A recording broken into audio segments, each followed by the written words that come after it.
சுப்பிரமணியரும் நாரதரும் வழி நடந்தார். வன்னி வள்ளி ரூபமதை காணவென்று தோந்தகதிக கந்தர் வேளர் இருவருமே வழி நடந்தார். 2 நாளிகைக்குள்ளாக அந்த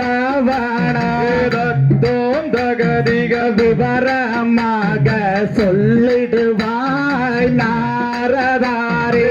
ஆலோலம் ஆலோலம் என்ற சத்தம் அந்த தோந்தகதிக கேட்டிதுவார் என்னவனே இந்த நேரம். கேட்ட சத்தத்தில் மதிமயங்கி கந்தருமே தோந்தகதிக கிளிமொழியோ என்றும் மயங்கினாரோ.